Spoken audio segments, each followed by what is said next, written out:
नमस्कार। MA platinum doctor Avdhesh Singh,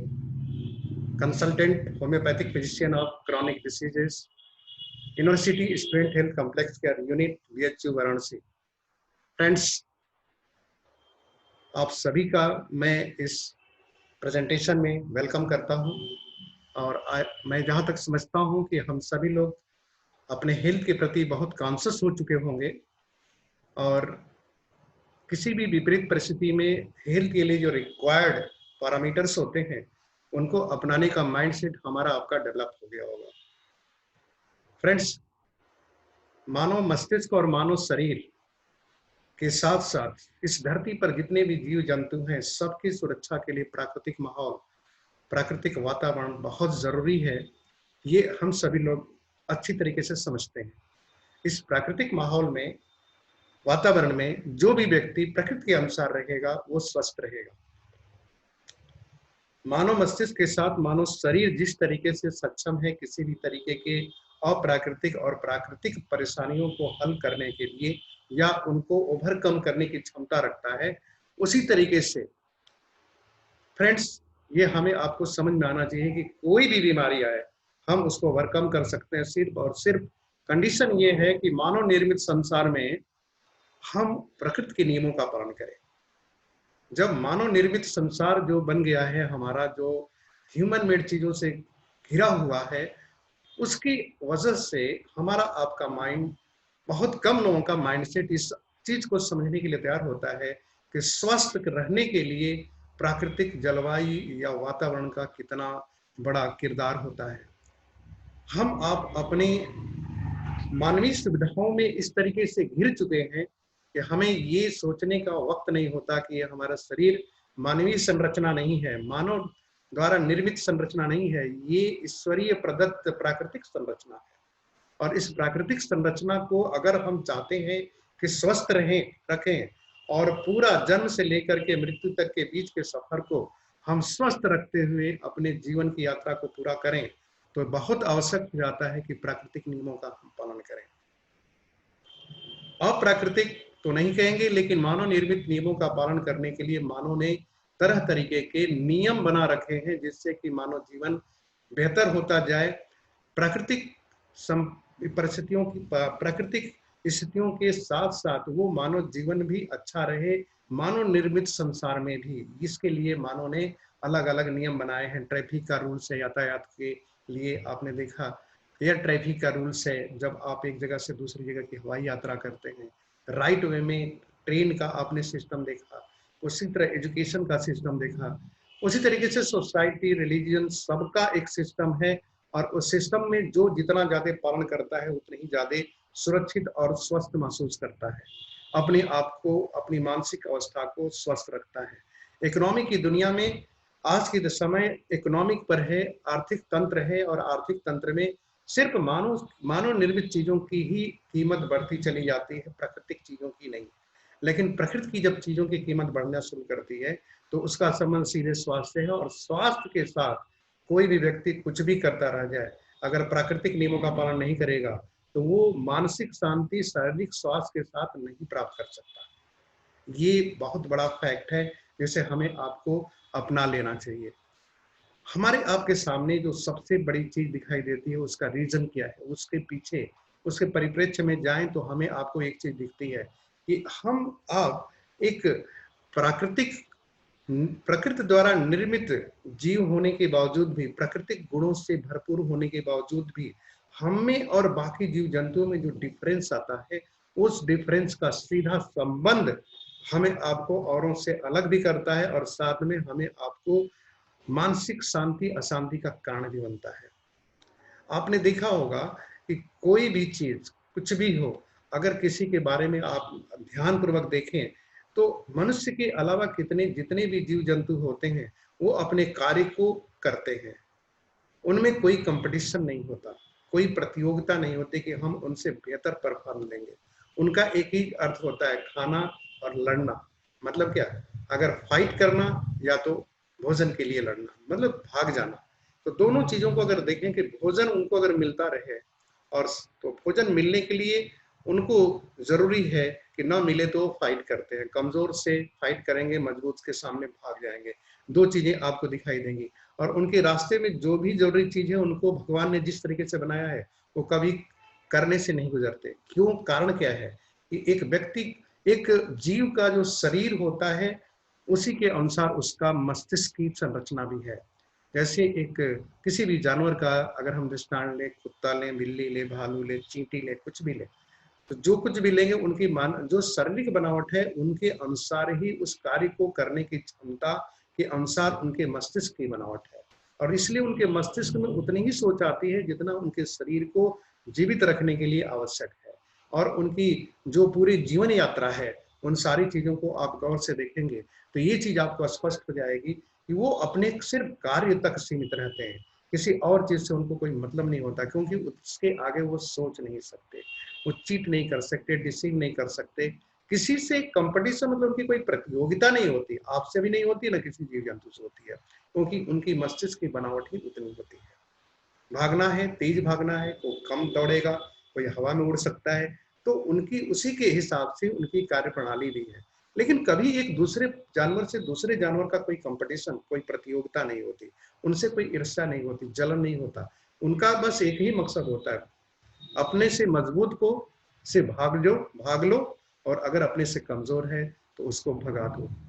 बस संघर्ष की दुनिया में उनके अंदर जो चीज दिखाई देती है वो एक ही चीज है, अपना प्रभुत्व बना के रखना। लेकिन अधिक अलग अलग जानवरों के अलग अलग गुण देखें, कहीं पर कोई भी कीड़ा पड़ा हुआ है, डेड है, उसको चींटी उठा के हटाना शुरू कर देगी। उसी तरीके से कोई भी सड़ा गला अंश है तो उसको जो भक्षण करने वाले जीव जंतु हैं उस पर कहाँ से आ जाते हैं ये पता नहीं चलेगा आपको, लेकिन आ जाते हैं और उसको दूर करना शुरू करते हैं। चील, कौवे, कबूतर से लेकर के सभी लोग प्रकृति के उस कार्य में सहायक हैं जिसके से कि प्रकृति बनी रहे। इस जल जीवन, जल हो, धरती हो, आकाश हो, अग्नि हो, हवा हो, सब कोई अपने अपने काम में लगा हुआ है। इन सारी चीजों से मिलकर के, पंच तत्वों से मिलकर रचित जो भी ये शरीर मिला, जिसको जैसा मिला, इन तत्वों की अनुपात की कमी या अधिकता से किसी भी जीव जंतु का शरीर अलग अलग तरीके का बनता है। ये हम आप अच्छी तरीके से समझते हैं। तो ऐसी स्थिति में हम आप खूब अच्छी तरीके से ये भी समझ सकते हैं कि ये जो कुछ भी हो रहा है, जितना भी कुछ आप देख रहे हैं, उनके उनका उसी के अनुसार कार्य भी है और वो अपने कार्य को बखूबी करते भी हैं। और उनको इस बात से मतलब नहीं होता कि दूसरा कर रहा है कि नहीं कर रहा है, वो अपने काम को करते हैं। लेकिन मानव के साथ क्या स्पेशल बात है, मानव मस्तिष्क सर्वश्रेष्ठ है, मानव शरीर सर्वश्रेष्ठ है, ये किसी भी कार्य को करने में सक्षम है। अब यहाँ पर आपको ये चीज समझने की जरूरत है कि हमारे आपके अंदर जो मस्तिष्क है उसके अंदर असीमित क्षमता है। जो चीज हम सोच सकते हैं उसको हम कर सकते हैं, ये कहा जाता है और ये सत्य है। जिस भी विचार की केंद्रिता हो जाती है, जिस भी विचार पर हम फोकस हो जाते हैं उसको प्राप्त करने के लिए ये हमारी सोच जो होती है दिशा देती है, और हमारे शब्द उसके अनुसार निकलने लगते हैं, हमारे शरीर भी उसी के अनुसार क्रिया करने लगता है और हम अपने लक्ष्य की तरफ बढ़ जाते हैं। लेकिन जो सबसे बड़ी चीज जो आज के मानव जीवन में एक अभिशाप के रूप में कह सकते हैं कि तकलीफ के रूप में है, या लोगों के दर्द का कारण क्या है, या हम एक दूसरे को देख करके उसके अनुसार बनने की प्रक्रिया में लगे हुए हैं। हम ये भूल जाते हैं कि ईश्वर ने हमारे मस्तिष्क के अंदर हमारी क्या शक्ति दी हुई है। एक मानव मस्तिष्क के अंदर असीमित क्षमता है, लेकिन हम उस क्षमता का उपयोग दूसरों को देख करके उनके अनुसार बनने के बारे में सोचते हैं। इन बार एट्रीब्यूट जो हमारा है वो ईश्वर प्रदत्त है, लेकिन एक्वायर्ड एट्रीब्यूट जो दूसरों से हम लेते हैं वो चीज हम पर हावी है। इसलिए मनुष्य अपने अंदर की जीवित शक्ति को, जो मानव जीवन की शक्ति है, मनुष्य की शक्ति है, उससे दूर हट जाता है। जैसे जैसे वो एक्वायर्ड एट्रीब्यूट दूसरों द्वारा जो हायर किए हुए एट्रीब्यूट, माता पिता, भाई बहन, एजुकेशन, जो कुछ भी सोसाइटी, समाज, धर्म से लेना शुरू करता है, वो अपने आप को भूल जाता है कि वास्तव में सत्य सत्य रूप में अगर देखा जाए तो एक मनुष्य का निर्माण किस लिए हुआ था। और एक मनुष्य के निर्माण की अगर बात करें, असीमित क्षमता के होने के बावजूद भी बहुत सारे जानवरों से वो निम्नतर जीवन जीने पर अभिशप्त है। कारण क्या है कि मनुष्य अपने अंदर की उस शक्ति को नहीं पहचान पाता जो उसको भगवान ने या इस प्रकृति की बनावट ने हमें आपको दी रखी है। हम दूसरों के अनुसार बनने की प्रक्रिया में अपने अपने जो यूनिकनेस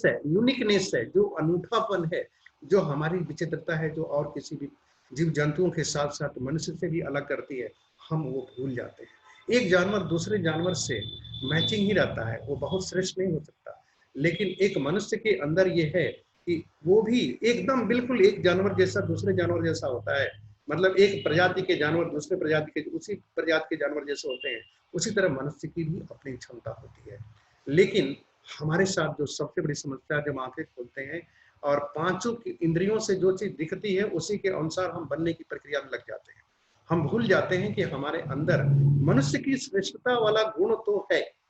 और वो क्या है।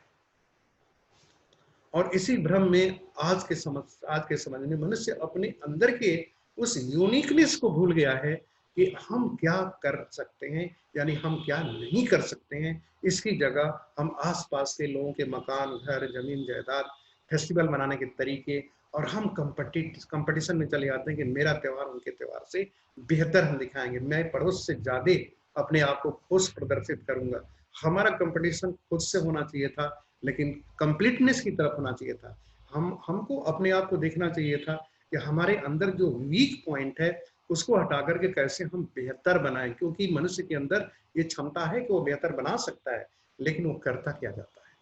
वो दूसरों को देख देख करके उसके अनुसार बनने की दिशा में सोचना शुरू करता है। और दूसरों के अनुसार सोचने का ही कारण है कि आज के समय में एक मनुष्य जो है बहुत ज्यादा त्रस्त है और दुखित है। अधिकतर लोगों के जीवन में ये कष्ट क्यों है? हम दूसरों के अनुसार, दूसरों की उपलब्धियों के अनुसार अपनी भी उपलब्धि की सर्च करते हैं। अननेसेसरी, अनावश्यक चीजों की तरफ हम बढ़ते हैं जब दूसरों को देखते हैं। ये दूसरों को देख करके अपना विकास करना एक चीज है, लेकिन अपने अंदर की क्षमता का विकास करके सारी चीजों के प्रति अपने आप को बेहतर बनाना दूसरी चीज है। तो हमें आपको अगर सोचना ही है तो स्वयं को, अपने अंदर जो कमी है उसको पूरा करने के लिए अंदर खुद देखें, मनुष्य की मनुष्यता को देखें, हम अपने आप की मानवता को समझें, तो हमें आपको समझ में आएगा कि हमारे अंदर जो क्वालिटी है वो दूसरों के पास है, लेकिन उन्होंने यूज किया है, उसके जैसा बने हैं। और आज भी लोग दूसरों को देख देख करके विकास करते हैं, और होना भी चाहिए, लेकिन इसके पीछे एक जो ये भावना आ जाती है कि हम इनसे बेहतर करेंगे, क्षमता हो या ना हो। मनुष्य की क्षमता से अगर आपने किया होता, मनुष्य की क्षमता अपनी क्षमता का उपयोग करेंगे तो आपको कोई कष्ट नहीं होगा। लेकिन दूसरों के अनुसार बनने के लिए अपनी क्षमता को छोड़ करके आप दूसरों के अनुसार बनने की दिशा में अग्रसर बनेंगे तो कष्ट के साथ उपलब्धियां आती हैं, और इन उपलब्धियों का कोई योगदान नहीं होता। आपने बेहतर त्योहार मनाया, बहुत अच्छी बात है, लेकिन बेहतर त्योहार के साथ, आप त्योहार का मतलब क्या होता है, फेस्टिवल का मतलब क्या होता है, हम खुश होते हैं उस समय। हमें सोसाइटी के रूप में लें, धार्मिक दृष्टिकोण से लें, पारिवारिक दृष्टिकोण से लें, व्यक्तिगत स्तर पर लें, समाज को देखें, संसार को देखें, प्रकृति को देखें, हम खुश होते हैं। ऐसा हर फेस्टिवल बना हुआ है, मौसम के अनुसार, प्रकृति के अनुसार, या हमारी जरूरतों के अनुसार ये सारे त्योहार बने हुए हैं। वो नेशनल हमारी अचीवमेंट है, और हमारे जो प्राकृतिक सिद्धांतों पर आधारित हमारे जो धर्म है, धार्मिक अनुष्ठान जो त्योहार हैं या सामाजिक त्योहार हैं, हमें आपको खुश रखने के लिए है, खुश दिखाने के लिए नहीं। खुश दिखाने की दिशा में हम अपनी क्षमता से जो ज्यादा पंप एंड शो कर रहे हैं वो हमारे दुख का कारण है। अगर हम अपने अंदर की क्षमता से विकास करके करते तो हमें खुशी होती। तो कोई भी चीज सब अच्छी है, लेकिन आप एक बार अपने आप को जरूर चेक करिए कि आप त्योहारों के बाद खुश होते हैं कि तकलीफ में होते हैं। ये बुरा नहीं, अगेंस्ट नहीं है, लेकिन त्योहार को इस तरह से हम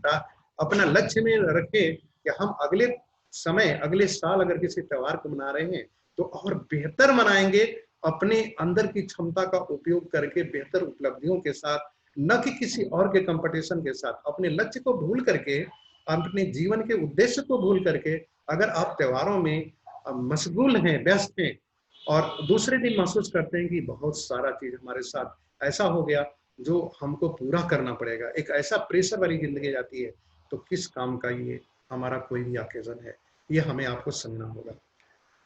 कोई भी व्यक्ति अपने पूरे जीवन की यात्रा, अगर वार्षिक यात्रा को देखे, अनेक वर्षों की यात्रा को देखे, 3 महीने, 6 महीने, प्रतिदिन की यात्रा को देखें तो उसको एक ही चीज देखना चाहिए, क्या मैं अपनी क्षमता का अधिकतम उपयोग कर रहा हूं कि दूसरों के अनुसार जीने के लिए मैं कष्ट ले रहा हूं। दूसरों के अनुसार जीने का के अनुसार कष्ट का मतलब होता है कि किसी न किसी पॉइंट से, किसी न किसी दृष्टिकोण से हमारे अंदर कमी है, लेकिन उसको बनाए रखने के लिए हम ये कोशिश कर रहे हैं कि हम उससे बेहतर चले जाएं। लेकिन अगर अपनी क्षमता से, अपनी क्षमता का विकास करना, देखिए प्रतिभा हर व्यक्ति में होती है। क्षमता का विकास करने के लिए प्रतिभा का उपयोग करना होता है, और प्रतिभा का उपयोग करके अपनी क्षमता को बढ़ा करके हम अपनी योग्यताओं को बढ़ाते हैं। तो अपनी प्रतिभा, प्रतिभा तो मनुष्य की प्रतिभा है आपके अंदर, और प्रतिभा की वजह से आपके अंदर आपकी क्षमता भी है, लेकिन उस क्षमता का उपयोग करके योग्यता में अगर बदल दें तो योग्यता से किए गए कोई भी प्राप्ति की उपलब्धि, कोई भी प्राप्ति या उपलब्धि कभी भी दुख नहीं देती, हमेशा खुशियां देती। लेकिन अगर हम अपनी प्रतिभा का उपयोग न करके अपनी क्षमता का को ज्यादा से ज्यादा उपयोग न करें, और ऐसे में बिना योग्यता के अगर कोई चीज हासिल करते हैं तो हमारे लिए दुख का कारण बनती है। माय डियर फ्रेंड्स, लास्टली मैं एक ही चीज कहूंगा कि हम सभी लोगों को अपनी क्षमता का विकास करते हुए हमें आपको ये समझना चाहिए कि हम अपनी प्रतिभा का उपयोग करें, और प्रतिभा का उपयोग करके हम अपनी क्षमता का, प्रतिभा का उपयोग का मतलब क्या होता है, प्रतिभा का उपयोग करने के लिए अपनी क्षमता का उपयोग करना पड़ता है, और अपनी क्षमता से जो अपनी प्रतिभा का उपयोग करेगा उसके अंदर वैसी योग्यता आएगी। याद रखें कि हम मनुष्य हैं, हमारे अंदर मनुष्य की प्रतिभा है, मनुष्य की क्षमता है, इसलिए उस क्षमता का उपयोग करेंगे तो हमारी योग्यता बढ़ती जाएगी। दिन प्रतिदिन जब योग्यता बढ़ती है प्रतिभा के उपयोग से, तो वो व्यक्ति की उपलब्धियां उसको खुश रखती हैं, शांति देती हैं, शारीरिक स्वास्थ्य देती हैं, सामाजिक, आध्यात्मिक, प्राकृतिक, हर तरीके का उनका जो विकास होता है सबके हित में होता है, स्वयं के हित में होता है, इसलिए उसके पास मानसिक शांति होती है, इसलिए उसका पारिवारिक सौहार्द होता है, उसके आपसी संबंध प्रेम पूर्ण होते हैं, उसका मानसिक विकास के साथ साथ आत्मज्ञान, अंतर ज्ञान भी बढ़ता है, साथ में उसकी वित्तीय स्वतंत्रता उसकी क्षमताओं के उपयोग के कारण उसकी योग्यता से प्राप्त होती है, इसलिए उसका जो वित्तीय स्वतंत्रता है, वित्त का आगमन है, उसको खुश रखता है। इस तरीके से व्यक्ति वो व्यक्तिगत रूप से स्वस्थ रहता है और व्यक्तिगत संतुष्टि हासिल करता है। तो हमारे आपके जीवन में जो व्यक्तिगत विकास की प्रक्रिया का लक्ष्य होना चाहिए वो यही होना चाहिए कि हम अपनी प्रतिभा का उपयोग पूरी क्षमता से करें, और पूरी क्षमता से उपयोग करके अपनी योग्यता को दिन पर दिन बढ़ाते जाएं, और जैसे जैसे हमारी योग्यता बढ़ेगी वैसे वैसे हमारी बढ़ेगी, और हमें कोई फर्क नहीं पड़ता कि कोई व्यक्ति कहाँ तक है, हमारा कोई कंपटीशन नहीं होगा, और जब कंपटीशन नहीं होगा, किसी से प्रतियोगिता नहीं करेंगे, तो हम अपने अपने आप को पूरक करने की दिशा में जाएंगे, अपने आप को कम्प्लीमेंट, अपने आप को कम्प्लीमेंट्री प्रोग्राम में रहेंगे, और वो प्रोग्राम है स्वयं का विकास। तो सभी को मैं लास्टली यही कहना चाहूंगा माय डियर फ्रेंड्स के हम सभी लोग इस बात को ध्यान दें कि आत्मिक विकास, मनुष्य की जो आत्मिक विकास है उसके विकास का जो जो साधन है मनुष्य की प्रतिभा है, और मनुष्य की प्रतिभा के साथ मैक्सिमम अधिकतम क्षमता का उपयोग हो तो उसकी योग्यता बढ़ती चली जाएगी, और फिर वो अपनी योग्यता के अनुसार वो सारी अचीवमेंट ले सकता है जो वो चाहता है। लेकिन कभी भी किसी के साथ प्रतियोगिता रखते हुए, प्रतियोगिता का मतलब क्या है, योग्यता नहीं है लेकिन हम वो हासिल कर सकते, प्रतियोगिता बहुत अच्छी चीज होती है, किसी के साथ कंपटीशन बहुत अच्छा है, लेकिन अगर अपनी क्षमता नहीं है, अपनी योग्यता नहीं है तो उसका विकास करना अनिवार्य है। बिना योग्यता के किसी भी चीज को अगर आपने प्राप्त कर लिया तो आपके लिए जीवन में बहुत सारे कष्ट के रास्ते बनेंगे। ये इसलिए होता है कि योग्यता के बगैर कोई भी उपलब्धि टिकती नहीं है। तो हमारा आपका लक्ष्य होना चाहिए अपनी योग्यता का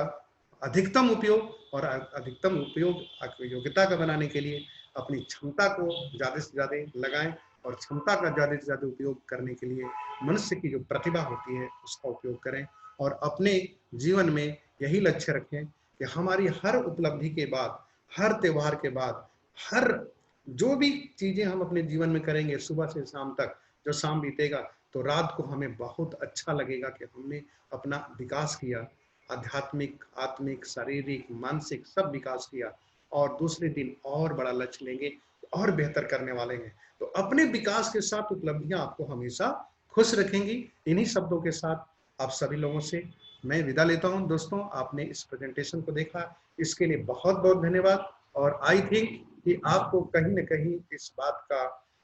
आभास जरूर हो जाएगा कि अपनी प्रतिभा का उपयोग करके क्षमता से काम करें, योग्यता बढ़ाएं और सारी चीजों को हासिल करें।